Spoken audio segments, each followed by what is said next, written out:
Os antidepressivos são substâncias muito usadas atualmente. E as pessoas geralmente têm uma dúvida.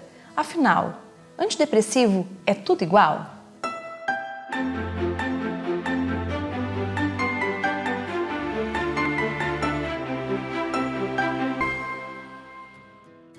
Seja bem-vindo ao nosso canal Saudavelmente. Aqui nós falamos de temas relacionados à psiquiatria e à psicologia de forma leve e descomplicada. Meu nome é Fernanda Marques, eu sou médica psiquiatra formada pela Universidade Estadual de Maringá. E hoje nós vamos falar sobre isso. Afinal, quantos antidepressivos existem? Quais são eles? Será que é tudo igual? Eu posso tomar o mesmo que alguém que eu conheço também tem depressão toma? Essa e outras dúvidas nós vamos tirar agora. Então, a primeira coisa importante da gente esclarecer é o que são antidepressivos e de que forma eles funcionam no nosso cérebro. Antidepressivos são substâncias que nós tomamos para tratamento de várias condições em psiquiatria. Não todas, existem também outras classes de medicamentos, como por exemplo os antipsicóticos, os estabilizadores de humor, os calmantes, os medicamentos hipnóticos, sedativos. Mas o antidepressivo é uma classe bem grande que inclui uma série de substâncias que tem formatos diferentes, mecanismos de ação diferentes, mas que a finalidade é única. É aumentar a disponibilidade de alguns neurotransmissores no nosso cérebro para que os impulsos passem de maneira mais ordenada e regularizem o funcionamento cerebral. E o que são esses neurotransmissores? São substâncias que nós naturalmente já temos no nosso cérebro. As mais conhecidas são serotonina, noradrenalina e dopamina, por exemplo. Então, os antidepressivos geralmente vão atuar fazendo o quê? Aumentando a disponibilidade desse neurotransmissor no nosso cérebro. Ou seja, ali entre um neurônio e outro, naquele espacinho que fica, ao invés dessas substâncias saírem dali rapidamente, eles vão segurá-las ali um pouquinho mais para que, em uma quantidade melhor, os impulsos passem de forma mais correta e a condição seja tratada. Antidepressivos, eles não servem para tratar apenas depressão. Existe uma série de condições na psiquiatria que levam à indicação do uso de antidepressivos. Por exemplo, transtorno de depressão maior, distimia, que é aquela depressão mais rebaixada, mais leve, só que mais crônica, transtorno de ansiedade generalizada, estresse pós-traumático, fobia social, algumas fobias específicas, também, por exemplo, quadros de toque, pânico, ou seja, para uma série de condições, uma série de transtornos, antidepressivos podem ser indicados e o que a gente tem que avaliar é qual é o antidepressivo mais adequado para cada quadro, para cada diagnóstico. Então, antidepressivo não é tudo igual. Então, falando de uma forma bem sucinta, bem resumida, nós temos grupos, classes diferentes de antidepressivos. Aqueles mais antigos, que são muito eficazes, porém causam um pouquinho mais de efeito colateral, são considerados os antidepressivos tricíclicos. Eles podem causar um pouco mais de boca seca, às vezes alteração do funcionamento intestinal, um pouco mais de sonolência, mas também são efetivos no tratamento de vários transtornos. Exemplos desses antidepressivos tricíclicos são amitriptilina, imipramina, clomipramina, que são remédios que provavelmente você conhece, já ouviu falar sobre eles. Um dos grupos mais conhecidos de antidepressivos e um dos mais usados na atualidade são os inibidores seletivos de recaptação de serotonina. O próprio nome já diz, eles são medicamentos que inibem que a célula ali, o neurônio, recapte a serotonina, ou seja, ela permanece mais tempo nessa fenda, onde ela deve ficar, facilitando a transmissão desses impulsos. Eles são medicamentos um pouco mais modernos do que os antidepressivos tricíclicos, mas é uma classe que inclui uma série de medicamentos que, apesar de um mecanismo de ação parecido, agem em receptores diferentes, por isso tem especificações, detalhes diferentes entre eles.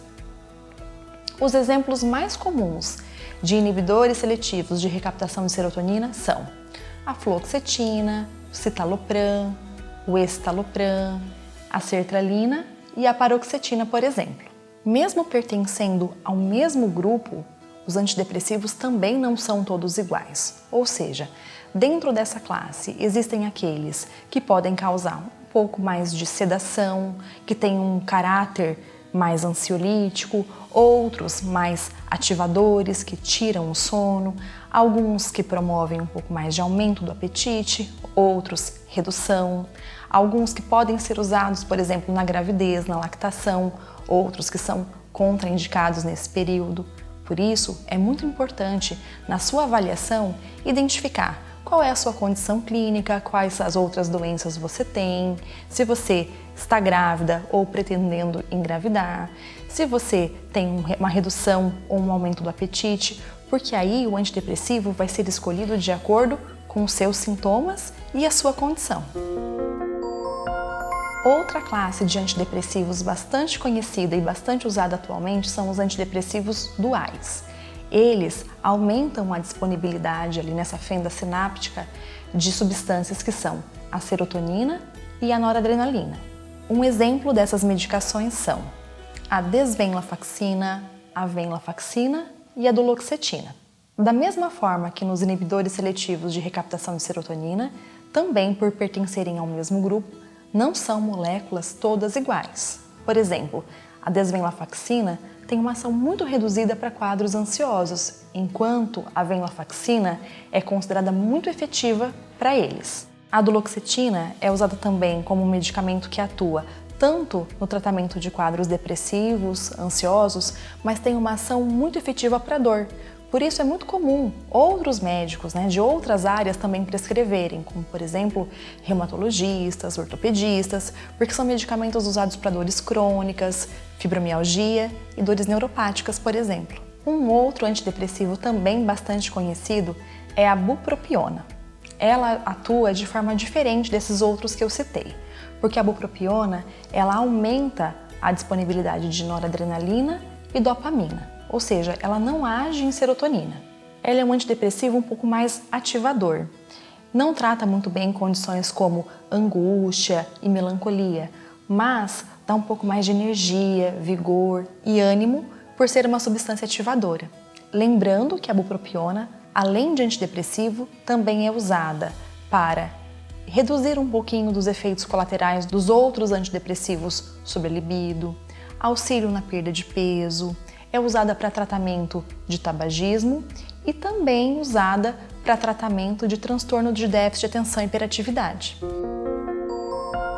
Então agora, depois de conhecer um pouco mais a respeito dos antidepressivos, de quais classes existem, de como eles funcionam, a gente pode ver que antidepressivo é uma classe muito ampla e que não são todos iguais. Por isso, você não pode tomar o mesmo medicamento que outro usa, porque para chegar à conclusão de qual é o medicamento mais indicado para você, é muito interessante que você passe por uma consulta médica detalhada e que sejam avaliados vários aspectos da tua vida e dos seus sintomas. Vale lembrar também que antidepressivos não são calmantes, ou seja, eles não têm ação imediata, não vão começar a fazer efeito dentro de horas ou poucos dias de uso. O tratamento geralmente deve ser feito de forma prolongada e a retirada nunca deve ser abrupta, ou seja, sempre deve ser acompanhado por um médico. Lembrando que esse vídeo ele tem apenas um caráter informativo, mas ele não tem a intenção de substituir uma consulta médica. Se você precisa tomar um antidepressivo, se você está sofrendo de alguma dessas condições que eu falei, procure um profissional capacitado, alguém que trabalhe com saúde mental, para que ele possa avaliar o teu quadro e indicar o melhor medicamento para o teu tratamento. Se você gostou desse vídeo, se essas informações foram úteis a você, não esqueça de curtir aqui o nosso canal, se inscrever e ativar o sininho para que você receba as notificações de outros vídeos que vão ser lançados. Não deixe também de nos seguir nas redes sociais. Um beijo e até breve!